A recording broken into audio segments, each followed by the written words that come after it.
Peter Katrumpis reporting from Fetzer Field in Chapel Hill, North Carolina, following a dramatic 12-10 overtime victory by the Syracuse Orange over the number 17 UNC Tar Heels.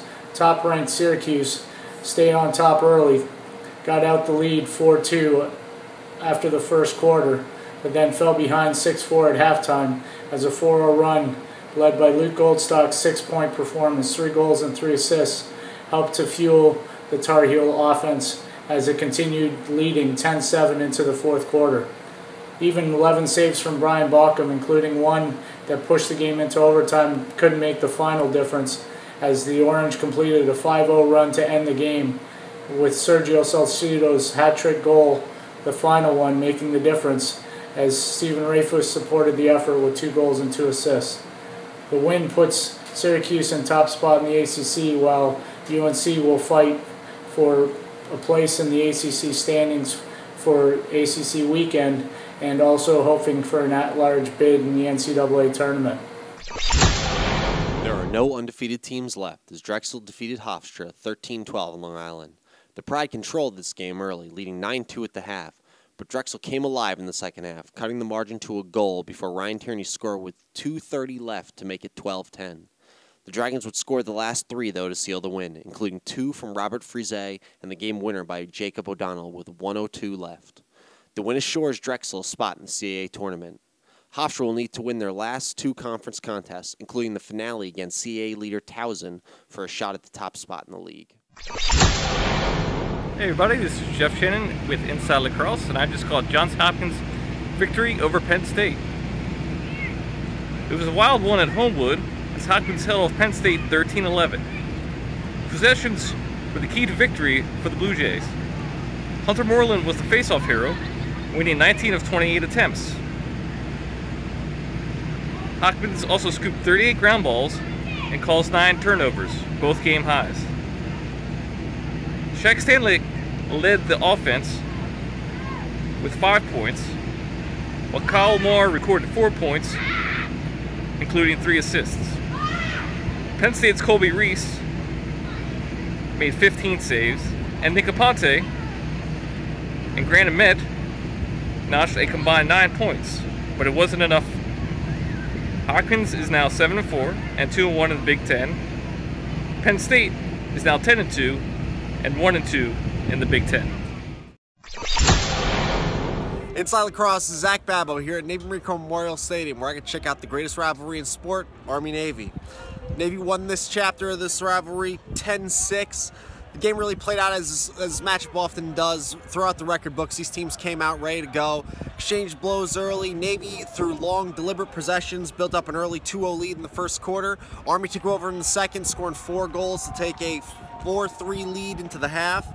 But really the story of what turned the tide was the face-offs. Army had a slight edge in the first half, but Brady Dove got hot and just started rolling in the second half. He won 8 of the final 11 face-offs to give Navy the possessions they needed to go on a run. Navy got about 2-3 extra goals there at the end when Army was starting to get desperate. Ryan Wade led scoring for Navy with 2 goals and 2 assists. But the big hero today for Navy was Ryan Kern. 17 saves as Army just was pouring it on late to try and crack through and couldn't. Huge win for Navy, and this really kind of shakes up the Patriot League yet again. Duke continued their dominance over Virginia, winning 20-11 on Military Appreciation Day, which is their 12th straight regular season contest victory against the Cavaliers, and they've now won 17 of the last 18. This is one that was in Duke's control from the beginning, as the Blue Devils jumped out to a 6-0 lead in the first quarter and a 10-2 lead at the half. Danny Fowler was big in the first half to keep Virginia at bay, and he finished with 11 saves in the game. Justin Gutterding was unstoppable with 6 goals and 4 assists, while Jack Bruckner added 6 goals of his own. Virginia's Ryan Lukovic was a bright spot offensively for the Cavaliers, as he added 4 goals and 3 assists in his final ACC game of his career. Duke, now 10-3 overall and 3-1 in the ACC, will wait to see who they face in the upcoming ACC tournament, as Virginia, now 9-6, 0-4 in the ACC, will get a chance to avenge their early season loss as they take on Penn in the ACC Ivy Showcase. Kyle Devitt, Inside Lacrosse, coming to you live post-game after BU's historic victory over Loyola 12-11 in overtime. James Burr scored the game winner in the extra frame. Cal Dirth had 5 goals in this game for the Terriers. Christian Carson Bannister, the goalkeeper for BU, had 8 saves, including an absolute showstopper to preserve the win. Zach Sirico had 4 goals and 3 assists for Loyola. Pat Spencer was held to just 1 assist. BU has made the Patriot League Tournament for the first time in team history. Loyola still has a chance to host if they can defeat Army next week due to tiebreakers.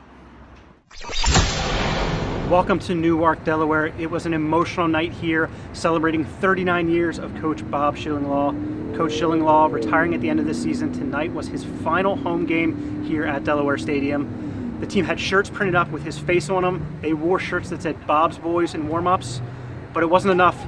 Towson came out with the win, 10-6, moving to 3-0 in CAA play. Delaware moves to 0-3. Drexel's win against Hofstra tonight did not help the Blue Hens. That means that Delaware does not control its own destiny going forward. Brian Bolke had 2 goals and 2 assists, and Alex Woodall continued to be a terror at the face-off X for Towson. Towson dominated possession in the 4th quarter, exploding for 5 goals in the decisive frame here today. Delaware came out fired up on the emotional high, played some tough defense, and stifled Towson early, but Towson was able to take a 5-3 lead into halftime. And then the 4th quarter is when it all came together for them, with Woodall, Bulwicki, Joe Sider with 2 goals, Mike Lynch with 2 goals, and Towson now controls its fate to host the CAA tournament. Time for some quick hits around Week 11. The first game of the day saw Michigan host Ohio State prior to the Wolverines' annual spring football game in the Big House. The large crowd saw a dominating performance by the Buckeyes, who won 18-7, led by 4 goals and 2 assists from Eric Fennell and 3 and 5 from Trey LeClaire. Penn topped Harvard 14-10.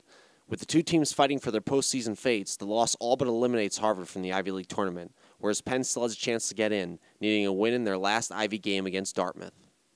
Yale outgunned Brown 18-12 to remain atop the Ivy standings.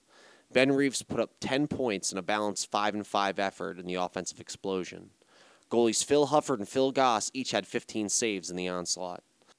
The win seals the Bulldogs as the host and top seeds in the conference tournament. Providence topped Marquette 9-7 at home, keeping them tied with Denver at 3-0 in the Big East, a conference tournament the Friars are already predestined to host. That wraps up the Epic IL Game Day recap. Make sure to get all your lacrosse news at InsideLacrosse.com and follow us on social media at Inside_Lacrosse on Twitter and IL_photos on Instagram. Gear up for your season with Epic's line of goods and apparels, including ultralight otter mesh, the Gen 7 Dragonfly shaft, and the Hawk prequel and sequel heads.